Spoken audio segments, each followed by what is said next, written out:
Oi, pessoal, Elisa Taborda aqui, ou Maria da Silva, ou Liz, como preferirem. Estou aqui para comentar com vocês mais um livro, assim como eu fiz lá no vídeo sobre a poética da relação, né? Acho que vocês gostaram. Aliás, é o vídeo mais visto do canal até então. Vim trazer mais uma sugestão de leitura. Calma, fiquem tranquilos, porque não interrompi a leitura da teosofia, a gente vai continuar, nem interrompi aquela carta do dia. Eu pretendo aí seguir nesses 3 caminhos, digamos assim, no canal aqui por enquanto. Mas vim trazer essa sugestão porque eu mesma estou aqui no momento de retomar a leitura literária, sabe? Há uns anos já eu tenho feito muito mais leitura técnica, né? Leitura das minhas áreas de estudo, de conhecimento, de trabalho, e sinto falta bastante de literatura e resolvi retomar é, porque muitas das coisas que eu sinto e percebo que aprendo, pessoal, não vem tanto de texto teórico, sabe? Da busca teórica por entender a vida, mas vem das narrativas, das histórias que me contam. Para mim não tem muita diferença entre livro de história e sentar ali para ouvir um causo do vizinho na esquina, sabe? Enfim, são narrativas que chegam até nós, histórias, né? E através das histórias que as pessoas contam, elas se revelam, elas revelam a forma como pensam, elas trazem novas formas de pensar para a gente. Então, eu, resumindo, eu sinto que aprendo muito mais sobre a vida, ganho muito mais sabedoria, né? Porque conhecimento é diferente de sabedoria. Eu acredito que eu alimento muito mais a minha sabedoria com narrativas, com histórias, do que com textos teóricos, né? Não que não sejam importantes, mas, enfim, uma percepção muito pessoal. E aí, para retomar a leitura literária, eu pensei que precisaria de um livro simbólico, sabe? Um livro muito importante para mim, um livro para ajudar a vencer a inércia aí, né? Quem conhece, quem já tentou retomar um hábito, principalmente o hábito de leitura, com essa atenção difusa dos nossos tempos, sabe o quanto isso pode ser difícil. E aí é bom contar com o fato de que o livro é bom, né? É um livro significativo, é um livro que mexe com algo na gente. E, olha, O Deus das Pequenas Coisas, esse que vocês estão vendo aí na capa do vídeo, esse é um livro muito importante para mim. Eu vou contar um pouquinho sobre ele, mas também vou contar sobre como ele chegou até mim, para ajudar vocês, quem sabe, a estimular a vontade de lê-lo, tá? Esse é meu objetivo final. O Deus das Pequenas Coisas, ele vai contar pra gente, ele tem um mote muito importante, que é sobre quem pode ser amado e como e quanto. Essa é uma expressão que é repetida algumas vezes no livro, e aqui a gente vai tratar, o que a gente vai encontrar vai ser um casal de irmãos gêmeos, Esta e Rael. Eles são de uma família inicialmente com posses lá na Índia, e eles estão vivendo situações muito difíceis. Nessa infância, muita coisa acontece. Eu vou falar a primeira para não ficar dando spoiler, mas uma que de cara vocês vão encontrar no primeiro capítulo é a morte da prima deles, de uma idade semelhante ali, a Sophie Mall, e a forma como a família lida com isso, e aí todos os contextos e conflitos com a tradição e com a modernidade que estão acontecendo lá. Mas o mais importante, gente, desse livro é a forma de contar, sabe? Essa autora, Arundhati Roy, ela conseguiu mostrar para nós na prática o jeitão de entender a realidade que as crianças têm, a forma como elas interagem com a realidade de um jeito criativo, imaginativo, e que isso talvez seja o maior aprendizado para nós adultos, né, que estamos aí nessa geração do consumo de conteúdo. Quem me conhece sabe que eu odeio, né, nem não gostar, eu odeio essa expressão que está muito difundida, né, essa ideia de que a gente consome conteúdo, que a gente consome aprendizado, né? Eu definitivamente não acho que essa área do aprendizado na vida da gente, da troca de conhecimentos, do tornar conhecimento sabedoria, né? Digerir as coisas que nos acontecem e tornar ali um entendimento válido da realidade que serve para nós, para as pessoas ao nosso redor. Para mim isso não tem nada a ver com consumo, né? Não tem nada sendo consumido, está sendo expandido no processo de, sei lá, consumir um livro, consumir um vídeo. Pelo amor de Deus, né? Ninguém está consumindo nada ali, a gente está trocando.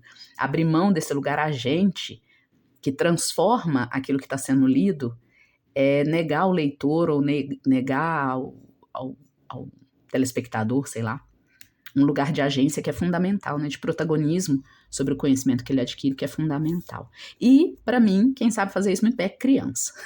Não é nem nada que você vai estudar, que vai te ensinar pode até haver técnicas e tal, mas a forma criativa e imaginativa de lidar com a realidade, com as coisas que acontecem, com as narrativas que chegam a nós, ela é das crianças. E a gente aprende com elas, no contato com elas, sabe? E aí, deixa eu contar primeiro o processo, por que esse livro é muito mágico para mim. Porque ele me encontrou foi na infância, ou eu encontrei ele foi na infância mesmo, sabe? Qual que é meu caos com o Deus das pequenas coisas? Quando eu era criança, eu me beneficiei demais de um contexto assim, que eu agradeço todos os dias por ele, que foi o contexto do acesso à literatura, sabe? Do acesso à cultura, assim. Quando eu era criança, meus pais se divorciaram, eu fui morar com os meus avós, com a minha mãe e com as minhas tias. E na época, mais ou menos, né? Assim, não vou saber dizer para vocês anos específicos, faz muito tempo, mas a minha infância ela foi muito marcada por uma biblioteca que minha tia tinha em casa, porque ela estava fazendo mestrado em literatura infantil, então eu tinha muitos livros infantis, gente, mas muitos mesmo. Sem contar o fato de que meu pai também era um grande estimulador, minha mãe, então eu saía com meu pai nos fins de semana, eu ganhava muitos livros, né? Ia a teatro, ia a cinema, e isso era incrível para mim. Isso é muito, muito determinante para eu ser como sou hoje, e realmente valorizo muito o estudo, o aprendizado, a cultura, e isso é muito parte da minha vida.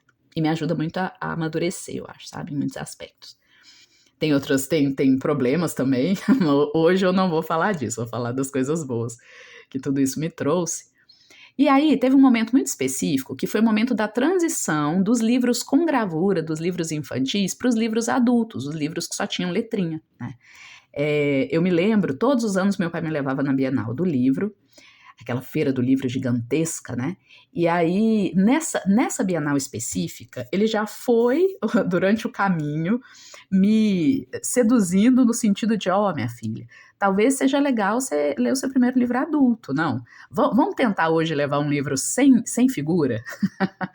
Porque, e aí o argumento dele foi lindo, gente. Eu vou contar, lógico, como ficou em mim, né? Provavelmente não foram essas palavras que ele usou, mas meu pai, o argumento dele era assim, olha, pensa numa macieira, se eu te contar aqui, né, como é que é uma macieira, eu fui lá, vi uma macieira, ela tinha muitas folhas, era linda, muitos frutos, você, Elisa, vai imaginar aí uma macieira toda sua, né, e olha que bonito, hein, esse ensinamento de não compre a ideia pronta, né? Deixe-se estimular pelo mundo, mas crie a sua ideia das coisas aí dentro de você, a sua macieira, a macieira que você vai imaginar. Minha filha, ele dizia, né? Isso é muito importante porque pensa lá no seu livrinho de histórias. Se a narradora começa a falar da macieira, a macieira já está lá desenhada, é aquela macieira e pronto, né? Só vai poder ser essa. Na sua imaginação, essa macieira pode ser de várias formas. Olha que legal isso. Então ele fez uma grande questão disso e realmente eu comprei a ideia, né? Ele conseguiu me inspirar, me estimular. E aí eu me lembro de ver esse livro, Deus das Pequenas Coisas, provavelmente era o ano de lançamento dele, essa edição, que foi a edição que eu tive,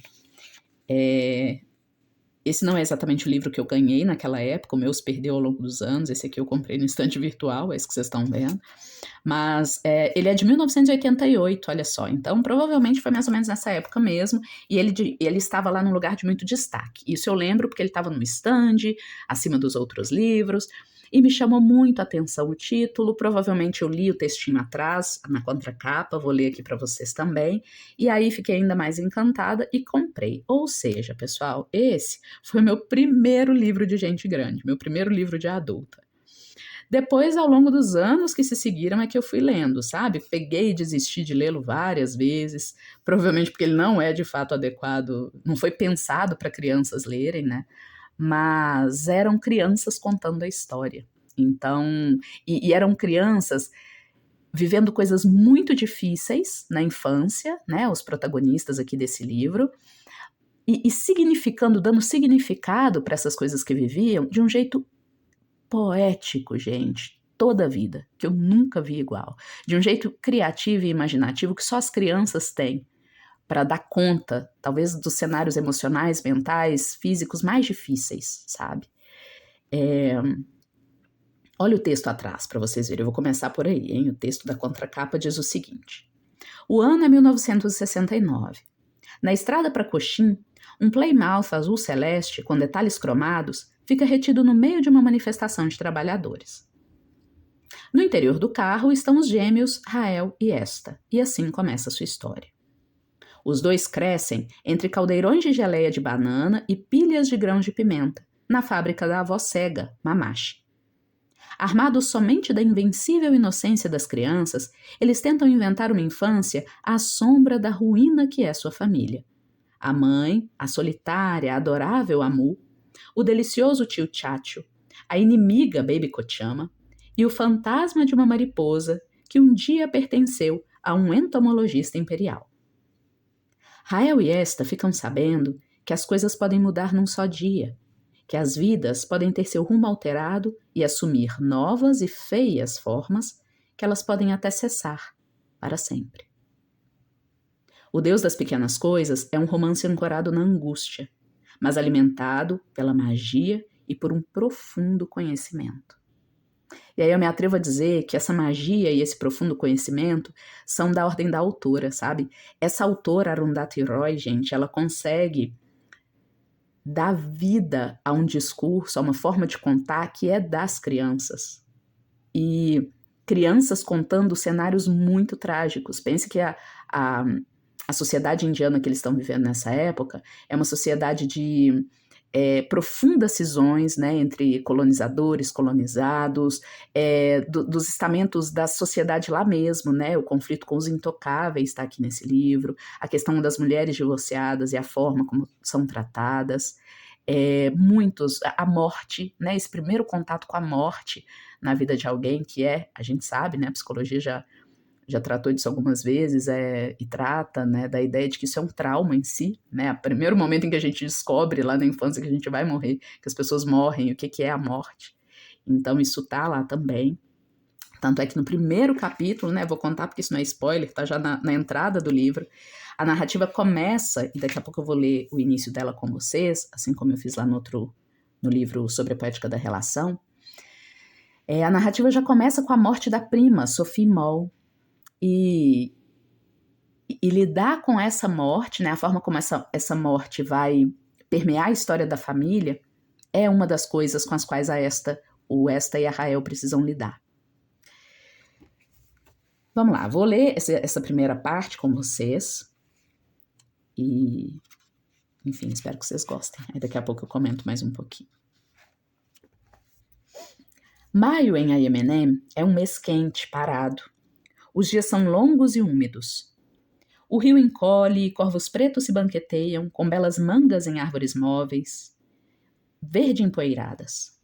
Bananas vermelhas amadurecem, jacas explodem, varejeiras dissolutas zunem vagabundas no ar perfumado.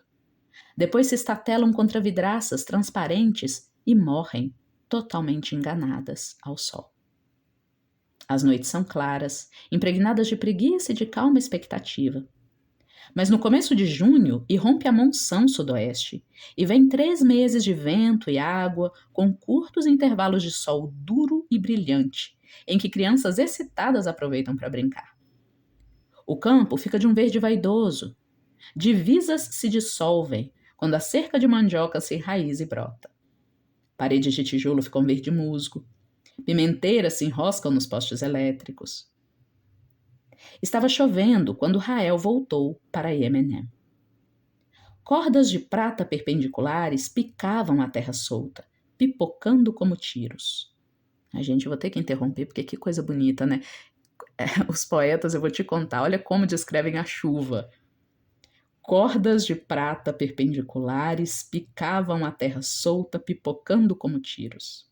Vou continuar. A velha casa no morro usava o seu telhado íngreme, com mansardas, como um chapéu enfiado em cima das orelhas. Aqui já parece descrição de criança. As paredes riscadas de musgo estavam moles e um pouco inchadas, com a umidade que se infiltrava no chão.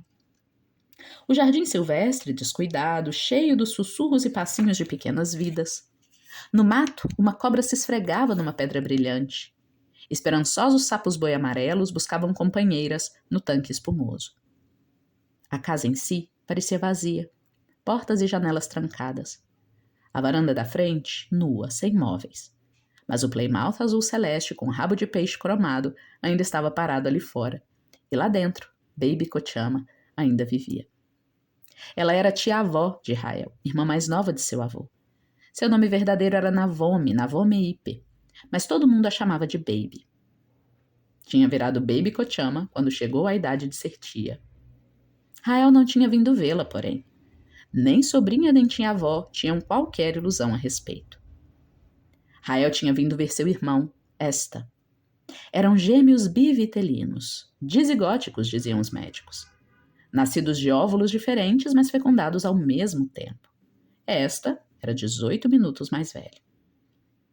Nunca se pareceram muito um com o outro, Esta e Rael, e mesmo quando ainda eram crianças de braços finos, peito chato, cheios de vermes e com tupete de Elvis Presley, não ocorriam nunca aqueles costumeiros quem é quem, qual é qual, da parte dos parentes sorridentes. A confusão ficava num lugar mais profundo, mais secreto. Naqueles primeiros anos amorfos, em que a memória tinha apenas começado, em que a vida era cheia de começos e sem fins, e tudo era para sempre, Stapen e Rael pensavam em si mesmos juntos, como eu, e separadamente, individualmente, como nós. Como se fossem uma rara espécie de gêmeos siameses fisicamente separados, mas com identidade conjunta. Hoje, tantos anos depois, Rael tem lembrança de acordar uma noite rindo do sonho engraçado que esta tinha tido. Também tem outras lembranças que não tem o direito de ter. Lembra-se, por exemplo, apesar de não ter estado lá, do que o homem do refresco de laranja e refresco de limão fez com esta, no Cine Abilash. Mais pra frente na história, pessoal, a gente vai ver que nesse cinema o Esta sofreu um assédio duro, difícil, do trabalhador do cinema. Lembra-se do gosto dos sanduíches de tomate, os sanduíches de Esta que Esta comeu no Correio Madras. E isso são só as pequenas coisas. Seja como for, ela agora pensa em Esta e Rael como eles, porque separadamente ambos não são mais o que eles eram e jamais pensaram que seriam como são hoje. Jamais. Suas vidas agora têm uma forma e uma dimensão. Esta tem a dele e Rael a dela.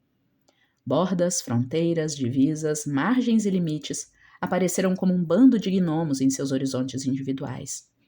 Criaturas baixas com sombras longas patrulhando o final fora de foco. Suaves meias-luas formaram-se debaixo dos olhos deles, e eles têm agora a idade de Amu, a mãe deles, quando morreu, 31. Nem velhos, nem moços. Uma idade morrível, viável. Então, já no início, né, a gente vê a Rael voltando, já adulta, para Yemenem, para a casa da infância. Na mesma época em que o irmão também volta, né, eles passaram mais de 20 anos separados por causa das coisas muito difíceis que aconteceram na infância, que eu não vou contar aqui para não dar spoiler. E agora eles estão empreendendo esse retorno, né, desse encontro. O Esta se tornou um homem muito silencioso ao longo da vida, afastado de todos. E Rael se tornou uma figura incrivelmente rebelde, mas de uma rebeldia silenciosa, aquela pessoa que não tem uma aderência fácil, sabe, a grupos, a pensamentos de grupo, né? Inclusive tem uma descrição dela ótima que é feita algumas páginas depois, ainda no primeiro capítulo. Ela foi se tornando uma pessoa que intimidava os outros pela sua natureza transviada, quase feroz, e também uma espécie de falta de ambição. Ela não tinha muito desejo de agradar as pessoas, né? Gosto muito da Rael.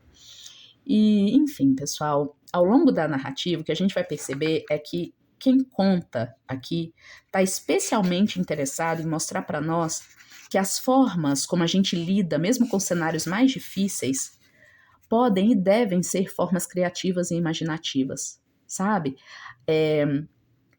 Porque é assim que a gente interage com a realidade, né? Voltando lá com o que eu falei no início, sem ser consumido por ela ou consumi-la, mas trocando com ela, sabe? E aí ninguém acaba consumido na história, pelo contrário, todo mundo termina expandido, maior ainda, né? Mais sábio, mais sábia ainda. Um pouco à frente, a história dessa família vai ficando mais complexa para nós, porque a gente vai vendo que são os embates, né, entre o Deus pequeno e o Deus grande. Esse Deus das pequenas coisas do título, ele é descrito no momento aqui em que a autora fala do contexto difícil, né, da Índia que está sendo vivido, como um grande Deus, né, o grande Deus do coletivo, da sociedade ali, que rugia um vento quente e exigia obediência, né, tô lendo aqui. E ele, no diálogo entre ele e o pequeno Deus, vou descrever aqui, ó, vou ler, né? O pequeno Deus, ele é íntimo e contido, particular e limitado. Ele é o lado nosso lidando com a nossa vida, habituado à confirmação da nossa própria insignificância frente ao grande Deus, né?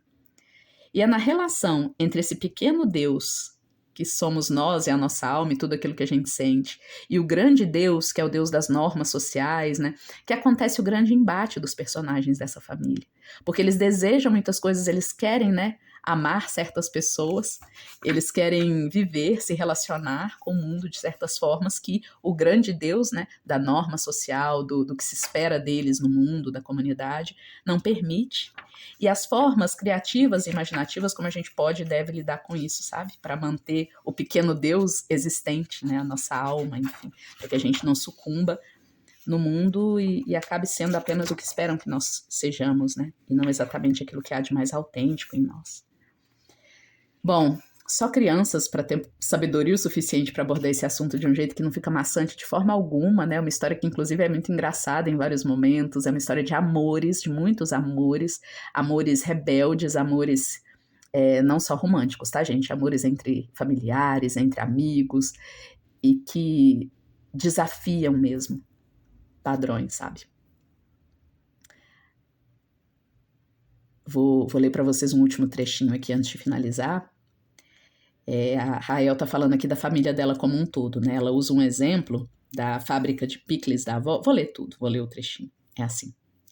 Da janela da sala de jantar onde ela estava, com o vento nos cabelos, Rael podia ver a chuva martelando o telhado de zinco enferrujado da antiga fábrica de picles da avó deles. Paraíso, Picles e Polpas. Ficava entre a casa e o rio. Costumavam fazer picles, polpas, geleias, curry e abacaxi enlatado. E geleia de banana. Ilegalmente. Depois que a Organização de Produtos Alimentares proibiu, porque, segundo suas especificações, não se tratava nem de geleia nem de gelatina. Rala demais para ser geleia, grossa demais para ser gelatina. Consistência ambígua, inclassificável, disseram. Igual a contabilidade da fábrica. Olhando agora o passado, Rael achava que essa dificuldade que sua família tinha com classificações era muito mais profunda do que a questão geleia-gelatina. Olha só, pessoal. Talvez a Mu, a mãe deles, esta e ela, fossem os piores transgressores.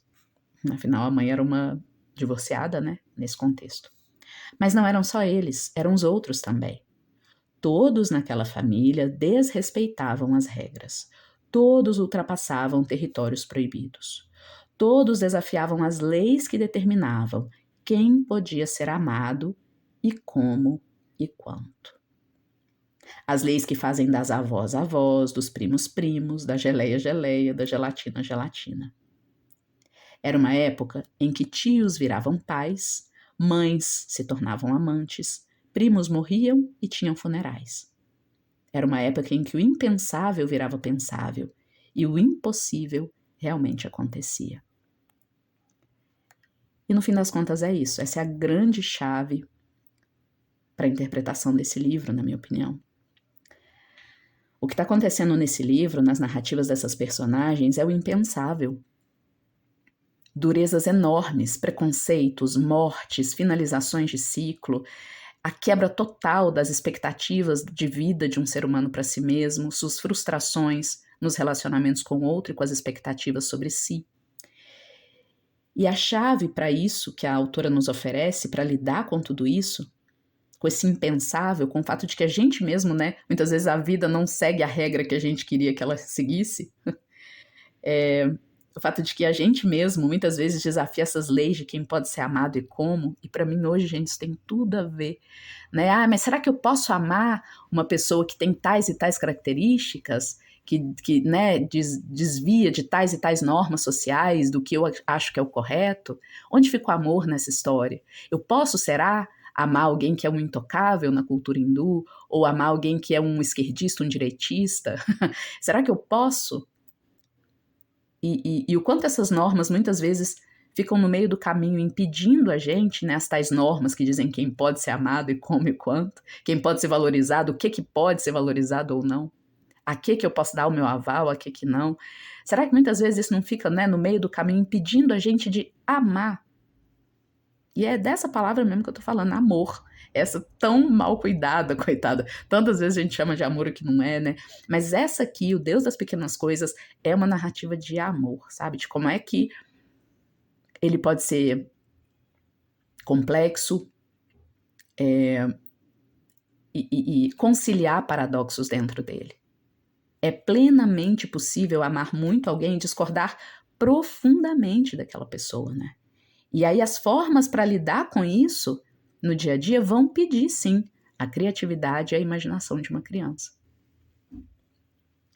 A abertura, né? Curiosa, inocente ao outro, ao mundo. E a vontade de trocar com ele. Enfim, gente, incrível, tá? Fica a sugestão, por favor. E quem for ler, depois se quiser dar notícia, manda aí nos comentários se gostou ou não. E com um profundo agradecimento aí ao fato de que essa história chegou à minha vida num momento em que, de fato, era importante e que ela tem permanecido ao longo da minha história. Eu fico muito satisfeita. Vira e mexe eu volto, leio esse livro de novo. Nunca é o mesmo livro, né? Isso acontece com os livros que realmente valem a pena. A gente lê várias vezes e quando lê de novo parece até que tá lendo outro livro, porque você vê coisas que você não tinha visto, ele infinitamente te bota para pensar. Eu gosto de dizer que um livro bom, ele nunca acaba, né? Um livro bom mesmo, ele se renova toda vez que a gente lança um novo olhar sobre ele. Quando eu falo de livro, eu espero que vocês me compreendam, né? Eu tô falando de aprender com as narrativas que chegam até nós na vida. Então, não é apenas a visão aqui de uma literata, uma pessoa que ama ler, falando para todo mundo pegar livro e ler. É mais do que isso que eu gostaria de trazer, sabe? É a forma como eu dou conta e gosto de entrar em contato com as narrativas do mundo e aprender com elas, é lendo, mas a sua pode ser outra. Só não se feche, né? Essa é uma sugestão. Só não se feche. Se você não gosta de ler, vai ver vídeo, mas bons, de pessoas boas que têm de fato algo a dizer. Quando eu falo pessoas boas, não é boazinha, né? As pessoas que de fato têm um embasamento e estão te chamando à reflexão, não estão querendo te doutrinar, não estão querendo que você as consuma e se torne como elas. Pelo contrário, pessoas que incentivem seu pensamento crítico, sua imaginação, sua criatividade, a expansão aí das formas possíveis para você de ver o mundo, de estar no mundo. Hoje em dia, é muito comum que as pessoas busquem, e não sei se hoje em dia, eu acho que é uma característica humana, né? A busca por aliados, a busca por pessoas que pensam como a gente, né? E um aliado, raríssimas vezes consegue ser um amigo de verdade. Alguém que é seu aliado e que está comprometido a defender sempre as suas causas e a pensar como você pensa e ter os mesmos inimigos que você, dificilmente é um amigo de verdade, tá? Olha, eu dando meu pitaco aqui. Nem é sobre o livro isso, mas talvez seja legal comentar o fato de que, às vezes, os nossos amigos de verdade são aquelas pessoas que não vão ser aliadas, que vão questionar a forma como a gente está pensando, que vão trazer outras visões, te ajudar a se expandir, sabe? E não só fechar com seu clubinho. É isso. Já falei demais. Espero muito que vocês leiam Deus das Pequenas Coisas e me contem o que acharam. E mais do que isso, eu espero mesmo do fundo do coração é que essa leitura seja tão transformadora e enriquecedora para vocês como tem sido para mim. É isso. A gente se vê depois. Tchau, tchau.